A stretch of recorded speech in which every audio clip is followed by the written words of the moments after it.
I would like to acknowledge that this video is being filmed on the traditional lands of the Wurrundjeri people of the Kulin Nation. I pay my respects to their elders past and present, and extend that respect to any Aboriginal, Torres Strait Islander or First Nations people who may be watching this video today.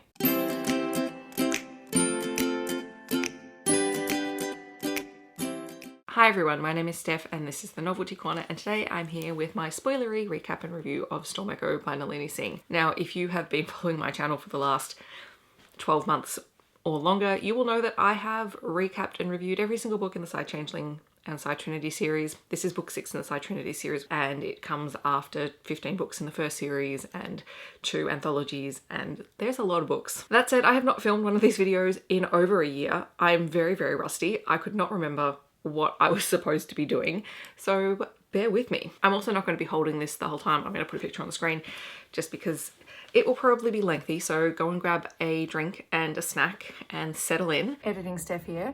I just wanted to say a big thank you to Heshet, who sent me a review copy of Storm Echo early. I was very, very appreciative. I was not expecting to receive a review copy, and asking was just a long shot, but I am very, very grateful that I had a chance to read it and to review it, because I clearly love this series and I love sharing it with everyone. Before I get in depth into all the spoilers, this book is Ivan Merkant and Salil Garcia's story. It is the pairing between a Psi male and a changeling healer. It is set in San Francisco, and it really picks up the storyline of the Scarab Queen from the previous couple of books. And Ivan and Lee's relationship is complicated when she is involved in an accident and forgets who he is. So a good part of this book is her remembering who he is. He is very much a morality chain hero, but in a very different way to someone like Caleb Krychek, who was in book 12. That's probably going to be it for my non-spoilery thoughts. If you want to hear my other non-spoilery thoughts, I will leave a link to my wrap-up video when I first read this book, so this is my second read through. You can go and check that out if you want more non-spoilery thoughts. Okay, so before I jump into the characters and the plot, I am going to mention the content warnings that I noticed in this book. So this does feature a lot of talk around drugs. There is a drug in this world called Jax that adversely affects the Psi, but is incredibly addictive to them. This deals quite heavily with it, and I'll talk about why in a moment. So there is drug use, there is a drug overdose, and there is also drugs being given to a minor. There is mentions of a mentally abusive alpha, a character who briefly went through the foster care system before returning to a family who didn't particularly want her. Death of parents. There is general violence and death in this story. There is also a traumatic birth sequence as the result of a catastrophe that's occurring. So be aware of all of that going into it. So as I said, the main characters of this book are Salil Garcia. She is a female Ocelot changeling. She is a healer, and she was a member of the Sky Elm Ocelot pack, who we had met in previous books. Their pack was decimated by a Psi massacre when a group of Psi basically lost control and started killing people, and so her pack was adversely affected because they lived in a neighbouring part of the world. Her alpha then went off the rails because his mate and his child were killed, and he attempted to kidnap Lucas and Sasha's young daughter, and Lucas killed him as a result. There were only 6 other remaining members of Sky Elm at that time that Lucas knew about, and he offered them sanctuary with Dark River. He didn't know about Salil. She was in hospital injured at the time. Her alpha had disavowed her, and not even the remaining members of Sky Elm knew that she was still alive.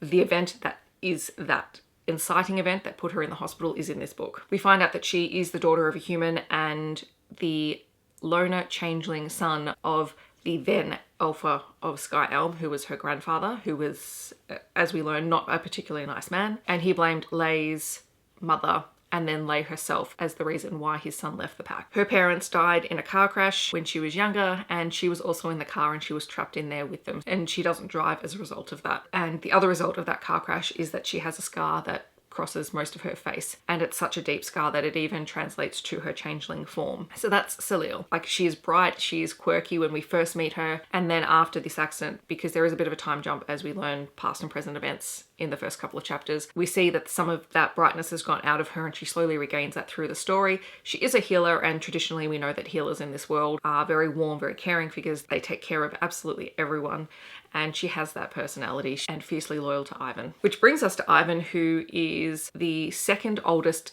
cousin of the Merkant clan. In terms of the 4 main cousins that we know of, it goes Canto, Ivan, Silver, Arwen. So that's sort of their age order. And we knew in the previous book that Canto was 39, so Ivan is somewhere in his 30s. I can't specifically remember if they mentioned his age. I didn't write it down. He is a Psi. His telepathy is at 6.2, sorry, not 6.8.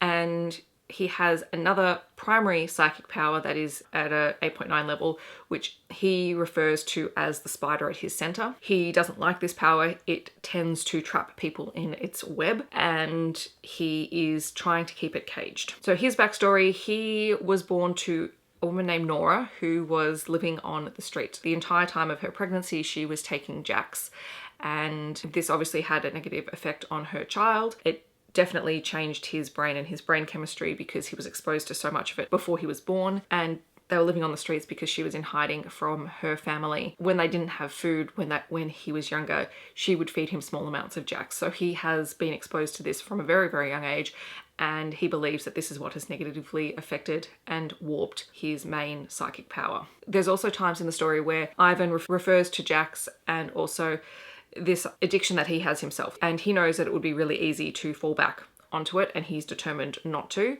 And he has gone on a bit of a vigilante hunt in terms of trying to track down Jack's dealers and trying to wipe out the distribution of this drug because he saw that it killed his mother and he knows what it did to him. So when he was 8 years old, his mother died from the drug overdose, and the Psi authorities found him. They didn't know he existed. He'd been listed as dead. When asked who he is, because there is no identification on Nora's body, he says that his name is Ivan Mercant because Mercant was a name that his mother had mentioned. People are very reluctant to go against the Mercant name, so Ina was informed that there was a child claiming to be a Mercant, and she came and she claimed him as one of her own. A big part of this story is that Ivan has never been silent. However, he is very tightly controlled and closed and very self-sufficient. He doesn't throw tantrums, he doesn't lose his cool, he is described as being very chill, and yet he is the security specialist for the Mercant clan. He is the one who goes out and he very discreetly disposes of any enemies to the Mercant family, as well as his own vigilante mission of removing Jack's dealers from the streets. Because of everything with his mother, he also has attachment issues. And another really cool little thing about him that I think is mentioned a few times and is just like, it feels like it's just woven into the story, just as this character quirk that you wouldn't expect. We know that the Psi always present themselves very professionally and they have an image to maintain, but Ivan has really great sense of fashion and he uses it as almost like body armor. He is aware that he is attractive. He also knows that the way that you look influences how people interact with you. And so he seeks to always embody that. And there's some really cool conversations with his cousin Arwen around this. All right, so I think those are the main things that you need to know about these characters. So let's jump into the plot since we're, this far in. Okay, so we open this book with a little a little prologue around the Scarab Queen. We know that the Scarab Queen was originally the architect who we started to meet at the end of the original series. They have transformed so completely in their quest for power and for control of the Psynet that now they're almost no longer recognizable as the architect, because what they are seeking and craving is power, and they plan to destabilize the Psynet as a result. So the whole way through the book we get little insights into what they are currently thinking. The story mostly begins in May 2083 in San Francisco. Ivan is moving from Moscow to San Francisco, ostensibly to check out the Dark River Pact, to learn about them and to see if there is some way that Ina can, organize an alliance with them. The Dark River Leopards are very aware that Ivan is in town, and he knows that they know. Like, he's not doing anything that's setting off their senses. He's literally an observer. So we have this little clip of him leaving Moscow, and then we go straight into a flashback to 15 months earlier, which is when he first met Lei. He was on a training camp with some changelings in Texas, and he was injured on a course. He hurt his leg. She happened to be walking through the section of the woodland area where he was resting his leg, and she can't help herself but try and take care of his injury because she is a healer. That's what she does. And so they get to talking, and he learns that her name is Lei and that she's in the area visiting a friend. He knows that she's a changeling, but she won't tell him what kind of changeling she is. And over the course of the next couple of days, he blows off some of his training in order to wait for her on the course because he desperately wants to see her again. When they do meet again, there's various sequences of them eating together, because Ivan doesn't eat for pleasure, he eats for sustenance, he drinks it's all the Psy food, but she's determined to try and find things that he likes and to make things for him, and they play together, which is a new experience for him as well. And then sort of in the middle of this, Arwen comes to visit Ivan in the middle of the training camp and visits him at his cabin, and Arwen is one of my favorite. Like, I actually love all of the mercants, but there's something special about Arwen because he is an empath, and he is the reason why the mercant family really, I think, has had such a stable influence, and the fact that, so many of their members of the family are not truly silent. Anyway, he comes to visit Ivan because he hasn't seen his cousin in a few days. He's been off the grid because he's been in training, and he just cannot help himself. Ivan and Arwen have a really lovely relationship. Arwen is definitely the baby of the four big cousins in the mercant family. And there is mention that there are other cousins, but these are the ones who are all adults and out doing adult things. And because of their relationship, Ivan does tell Arwen about this woman that he's met and the relationship that's starting, and Arwen is incredibly supportive of it. Arwen is a ray of sunshine in any book that he turns up in. Sort of at their next meeting, which is, I think, the last meeting that they have before everything kicks off, Leigh gifts Ivan with this little cat planter that she found at a garage sale. It's one of a set of 3. And it's really quirky, and there's this really cute little sequence where she suddenly gets really self-conscious about giving, this strong Psy male this little painted cat planter, and he refuses to give it back to her, and he said, "You can't take it back. You've given it to me. You can't take it back," and he keeps it, and that's really important for later on. He also warns her that he is not a good choice for her because they can both feel that there is this connection forming between the two of them, but he tries to scare her off by revealing that his psychic power is very dark. It seeks to control other people, and he has to keep it tightly contained, and that also he does go off and kill people who do bad things. The thing with changelings, though, is they understand the need for justice for wrongs done to pack. Leigh translates the mercant family into pack because that's essentially what they are. So she understands that, and she says, "Have you ever killed someone who didn't deserve to be killed?" No. So in her eyes, that line between right and wrong is different, and in that sense, that is almost Ivan's morality chain, is his sense of why he does what he does. He does very dark things, but there is always a reason. And Salil is one of those characters who is able to pull him back from the brink of a lot of things. Because Leigh is also in the middle of some big life changes and decisions that she has to make, she does say, "Can we meet back here tomorrow night? Let's take a little breather and we'll come back and we'll discuss this." But then she doesn't turn up, and he waits for another 3 days, and then he has to leave the training camp. And as he's leaving, he passes by the site of the Psy massacre that we mentioned earlier, and that has been plastered all over the news, and he knew that he would be passing by on the way back, and he was always planning on offering to help with the cleanup. So he's there and he's helping the rescue, well, not the rescue efforts because it's been 3 days, but the cleanup effort to sort through Psy and changeling bodies. And then he discovers Leigh's body underneath the snow and underneath bodies, and realizes that she has a very, very faint heartbeat. She's been severely injured, and he is able to jumpstart her consciousness again with a sort of like a minor psychic blow, which also helps to form a more solid bond between the two of them. Not that they realize it at the time. By jumpstarting this, the paramedics are able to stabilize her a little bit and get her to hospital. He loses track of her at the hospital because he only knows her first name, and she doesn't really know anything about him except his name. And because of her injuries, she has forgotten a lot of things. When he does go to try and find her, the hospitals are in chaos because of the influx of patients and everything from the massacre, and patients are being moved to different hospitals. The hospital records are a mess, and so he loses track of her. An important thing to note here is that he had gone out to try and buy her clothes and items that she might need, and he keeps these for quite a long time, and he knows exactly what she would like, which is really, really sweet. So then we cut back to the present day, so 2083, he's in San Francisco, and we also see Leigh. So we open back up in her perspective, and she is walking around San Francisco, and she's trying to find Lucas Hunter, the Alpha of Dark River, because she heard that he killed her remaining packmates, and so she's out to take revenge. And while she's looking for him, we hear her talking to her friend Farah. Now, Farah passed away in the massacre. It's kind of like that imaginary friend who she talks to when she needs support because she doesn't have anyone now. Her alpha disavowed her in the hospital, so she has no one and nothing. She also looks completely different.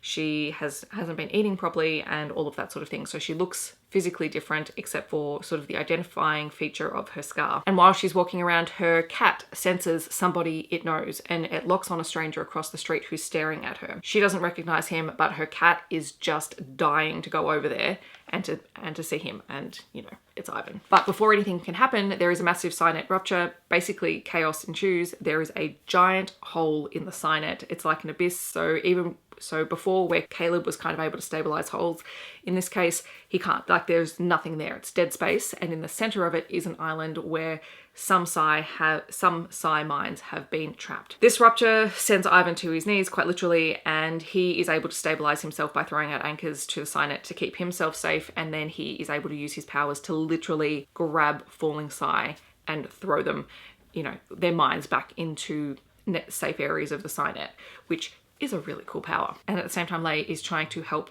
as many of the Psi on the ground as she can. So anytime he's able to save a mind, they get sort of thrown back into their bodies. But because they were injured, you know, some of them have got cuts, some of them have broken bones and all of that sort of thing. So she's working to stabilize that. And that includes a scene where there is a Psi woman who is pregnant and she starts to go into labor. And so Lei delivers her baby. And it was really poignant because this Psi woman had clearly chosen to have a child and she didn't want anything to happen to it. And she was so distressed that something might. We sort of side cut to Caleb and Aiden discussing what's happened in the net and the fact that neither of them can bridge it, that the anchors have been severely compromised in the area, and also that Caleb can see this psychic mind hanging in the middle of the abyss, saving minds. And so he's not worried about it at the moment because the person seems to be saving people rather than, you know, doing more harm.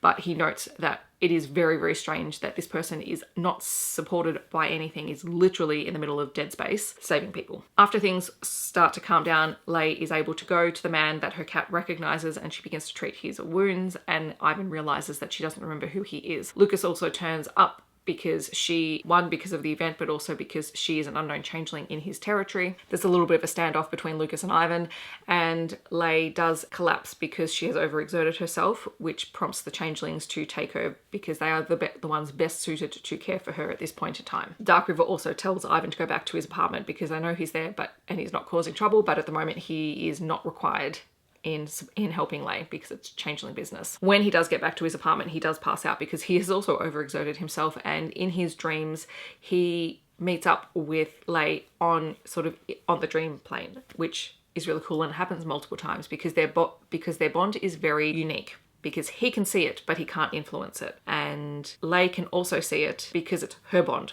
So her cat has made the bond with him, because it's always females who have to accept any kind of bond, and her cat has claimed him. But at this stage, neither of them realize it because Ivan doesn't understand the bond and Lei doesn't know who he is. So it's all very confusing for them. Lei wakes up in the Dark River safe house with Tamsin Ryder, who is the healer. And I love Tamsin. Tamsin and Nathan are one of my favorite Dark River couples. Like, I just want a whole book of them. They get a novella, but they need a whole book. Tamsin tries to find out some information about her just because they want to get to know her and why she's there. She also lets Lei know that Lucas would never harm a healer because of what happened to his mother, who was a healer. Lei rapidly begins to reevaluate whether or not, you know, her plan to kill Lucas was a good idea, which, you know, it was not. That said, she doesn't want to stay there. She's starting to plot an escape from the safe house, and to do that she'll need to shift into her ocelot form, which she hasn't done since she was hospitalized, so she's not even sure she'll be able to do it. But then she's very highly motivated because she thinks she senses familiar packmates on Tamsin, like very fleetingly, and suddenly she just has to know. And she gets free of the building and she climbs down. Ocelots are quite small cats, so she's able to do probably what a leopard would not be able to do in terms of escaping through a window and along ledges. And when she gets to the ground, Ivan is waiting for her with a car because she told him to be there, and that's part of their bond. He didn't know why he had to be in this spot with a car, except that she told him to be there. Sorry, not she told him, she called him to be there. And she asks him to follow Tamsin and Nate as they head back into Dark River territory so she can find out what happened to her packmates. She admits her plan to kill Lucas to Ivan, and then also says that she no longer plans to go through with it because it would destabilize things too much.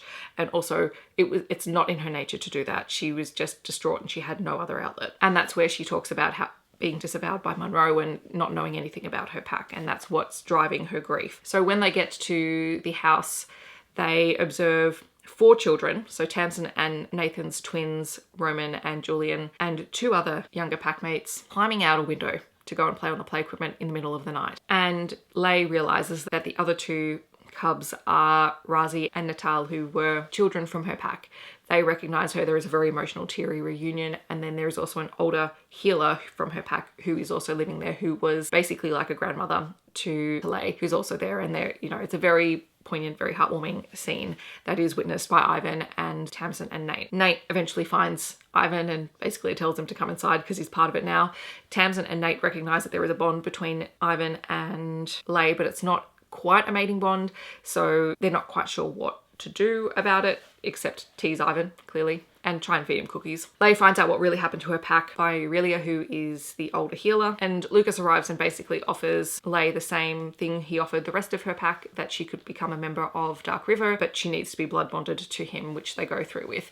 He also tells Ivan that he can't stay in Dark River territory tonight just because he doesn't know him and doesn't trust him, and he wants Ivan to organise a meeting with Ina. When Ivan gets back to his apartment, Arwen turns up and the 2 have a chat, and Ivan updates him on the fact that Leigh is back in his life but doesn't remember him, and the 2 also visit a halfway house run by changelings for Jack's addicts, which Ivan has been going to fairly regularly. He's going there to try and find Jack stealers so that he can hunt them down, because that's his thing, and Arwen, being an empath, can't help but, connect with many of the people there. As Ivan leaves the halfway house, he's met by Vaughn, who is one of the Dark River Sentinels, who asks why he's going there, and the 2 have this little chat, and it's just them, it's just Dark River making it really clear that they are keeping a close eye on Ivan. We have a sidestep where we find out some information about the Psi on the island. Basically, they're cut off.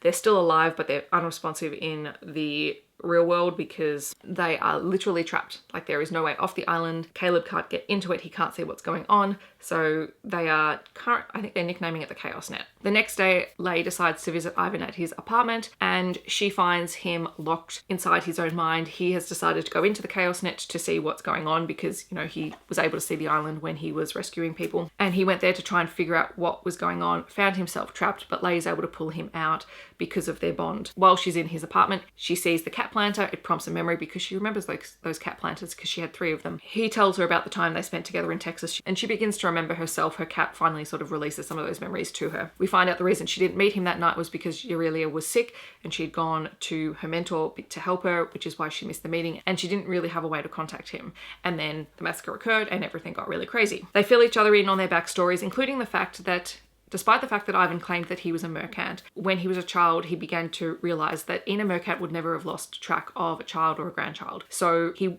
wasn't really a mercant by blood. And we get the story of how he had confronted his grandmother, or Ina, about this, and she basically said a child stood up to her and claimed to be a mercant and was dead serious about being a member of this family and was willing to do anything to be a member of this family. And who was she to stand in the way of saying that he wasn't? There's this really beautiful sequence around Ina acknowledging that family is sometimes more than blood. And it's such a beautiful sequence because very few people know that Ivan is not actually truly a mercant. They don't really know who he is. They know that his mother was in hiding and clearly something bad had happened, but they've still struggled to sort of uncover more than that. We do find out more a little bit later on. So Ivan also reveals that his spider power, the thing that he's afraid of, the shields around that are failing, and that he's concerned about what will happen when it does, and that he has built a failsafe into his mind, basically collapsing his mental shields and crushing his mind, which will still leave him intact in a coma and allow people to study his mind, but will leave him unresponsive, which Leigh is very unimpressed with and tells him under no circumstances is he to do that, because no. They decide to go out and have some food. Before that, Ivan does contact Caleb and lets him know what he's noticed about the Chaos Net, and he also gives Leigh the dress that he originally bought for her, 15 months earlier, because he's been carrying it around everywhere in the hopes that one day he would find her. I mean, Ivan is an alpha, but he's also this, cinnamon roll of a character that I just want to hug. While they're out eating at a restaurant, Caleb turns up, which is very uncomfortable for everyone else in the restaurant, and he sits down at their table and Ivan fills him in, and they sort of exchange information. Caleb wants Ivan to go back into the Chaos Net to see if he can disrupt the power source and collapse the island and hopefully free all of those Psi minds to then reconnect with the closest part of the Psi Net. And Leigh stands up to him and says he's not allowed to do that at the moment because he has overextended himself, so you'll just have to wait, Caleb. It's great. After Caleb leaves, they begin to share things down their bond, and Leigh is really thinking about all the things that she wants Ivan to do to her. and he reveals, you know, that he's a virgin because under silence, that was a thing. After that, things get very heated. They go home and they have lots of very enthusiastic sex. And then they also visit, after that, they visit the Dark River headquarters to talk to Lucas to try and figure out what's going on with their bond, because it's still not a mating bond, but it's there, and Ivan can't cut it. He wants to free Lay from, you know, whatever his future holds, and she refuses to do that. And she points out that he can't cut her bond. It's not a psychic psi bond. It's her cat has formed a bond and claimed him, and it is not planning on letting him go. Lucas reveals that the Dark River pack has set up an area for Lay because she's a healer, and that she is welcome to use it. Ivan is welcome to stay there because it's on the outskirts of town, and the two go there and have a look at it, and Ivan brings her the planter from his apartment as the first little touch of home for her. And while they're there, he finally relents and acknowledges the mating bond, says yes to it, and everyone is happy. Ina hears about Ivan's mating and then comes to visit them. She and Lay get on like a house on fire, as Ivan knew that they would. And then after that, Ivan reconnects to the Chaos Net and confronts the Scarab Queen. He does this with Lay's help, and he is able to use the web that he is able to construct with his powers, basically dropping it over the Scarab Queen and cutting off all of her connections to everyone else. This traumatically cuts her link with everyone.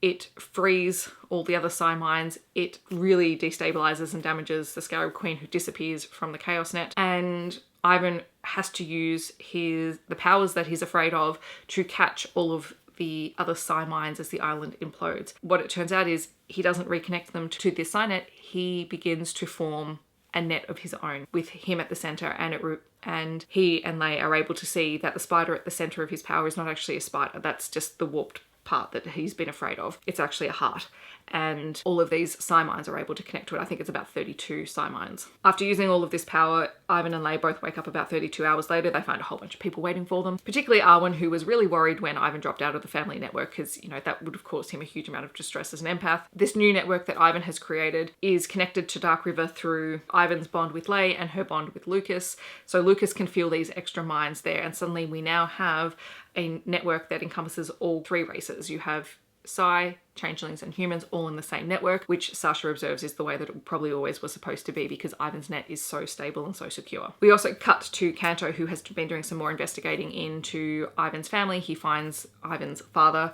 whose name is Tabor, and he tells Ivan a little bit about his mother Nora, and that he remembers that at one point Nora had revealed that her family name was Scott, and this links Ivan to Shoshana Scott, and everyone is pretty much convinced that Shoshana was the Scarab Queen. Caleb and Ina also get news that Shoshana is dead and that her daughter Auden has taken over control of the Scott family business, but they're not convinced that she's actually dead. We do get scenes where we see that the Scarab Queen has come back into the real plane. She sacrificed her body to save her mind, because her mind is what is doing the work, and we realize that that is definitely Shoshana. So that's the story. Like, I actually really enjoyed this. It was really fun and really engaging, and I like being back with Dark River. I love being with Tamsin. I'm not the biggest Lucas fan, but he wasn't in it as much as some of the other side characters. And I kind of wish, though, Tamsin and Nate had been involved sort of more in the last couple of chapters of the book, but, you know, we can't get everything. So in terms of world stuff,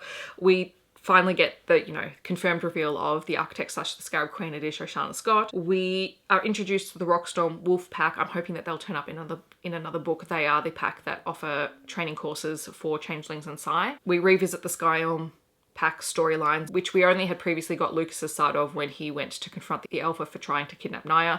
So now we get the other side of it, and we see how that affected other members of the pack that were remaining, and also what happened to them to cause that. I love that we spend so much time with the Mercant family. They are my favorite Psi family. Like, they function they are very, very normal, and I love them a lot for it. And we find out that their motto is "My heart is family," and it has always been their motto, and they like to escape being, you know, scratched off from silence. They literally just removed it from everything. They kept the motto, but they just stopped sharing it with people, and people assumed that they'd gotten rid of it, but they never had. I love that the cousins are really tight with each other. They get along really well, and there's this funny little sequence where Ivan comments on the fact that all of the cousins refer to the Mercants as spies, and that comes up constantly in the book. But whenever they say that to Ina, she's always dead set. No, we're in the business of intelligence. We're not spies. Everyone knows that they're spies. As mentioned earlier, I love Arwen and Ivan's relationship, and we also get to see and hear a little bit about the relationship that the Mercants have with the Stonewater Bears and how that has changed the family dynamic as well, for the better. There's a lot of comments about Ina and Valentin's relationship, which is really awesome. And also we find out that Pasha and Arwen are still in a relationship. It's mentioned really briefly. I would like that book. Thank you very much. I love those two. And then finally, the fun things from the story. I really liked that we had, at the beginning of each chapter, you get little snippets of something. So the first thing we get at the start of the book are the SciMed reports on Ivan from when he was a very young child. So that's another way that we get a lot of information about him really quickly without it having to be woven into the main narrative. We also get snippets of Wild Woman magazine, which you guys know is my absolute favorite because it's just hilarious, offering romantic advice to changelings and Psy around the world. Lay often refers, particularly early on, refers to Ivan as grumpy, which he disputes. He decides he's not grumpy, and she also calls him cutie pie quite frequently. I also really liked the bond that Ivan and Lay had because he's constantly turning up doing things for her without her even having to physically ask him. It just comes down the bond that that's what she needs. And it was epitomized in the scene in the car where, you know, he just turned up, but then she's doing her hair and he has a hair tie on his wrist, which he put on in the morning for her and then had it there for her when she needed it. And, you know, he made the decision that he would always have a hair tie on his wrist for her for whenever she needed it. And I loved it. And also Ivan has tattoos, which is very uncommon for the Psy, and he gets tattoos of memories that are important to him because he never wants to forget. So I thought that was a really interesting character addition. I had a couple of favorite quotes as well. One was about Arwen and Ivan's relationship, and it was, Arwen has always been different, gentler, kinder, more vulnerable. Because Arwen was an empath, he'd made the family better simply by existing. It was difficult to be evil when an empath was trying to give you his toys when he thought you were sad and crying because you'd gotten a scratch or a cut. And then on literally the next page, I thought this really epitomized Ivan. Ivan thought some people needed killing, so he took care of it. The end. And yeah, that's all you need to know about those two characters. All right, so that is my Storm Echo wrap up. I'm amazed that I got through this as fast as I did. So hopefully you have enjoyed this. I know it isn't out in the US yet, but it will be very, very soon. The UK International Edition did come out a little bit earlier than the US one. Fantastic story, fantastic edition. Ivan and Lay are a new favorite couple, and Ivan is a new favorite hero. So close. My battery died literally when I was doing my outro. Anyway, the whole playlist is linked on the screen. Definitely check it out if you're interested. If you have read Storm Echo, I'd love for you to chat to me about it down below. If you want to let me know that you're here but you don't want to leave a comment, feel free to leave a storm emoji down below. Otherwise, I hope that wherever you're in the world, you're staying safe and healthy, and I will see you in my next video. Thanks so much for watching. Bye, everyone.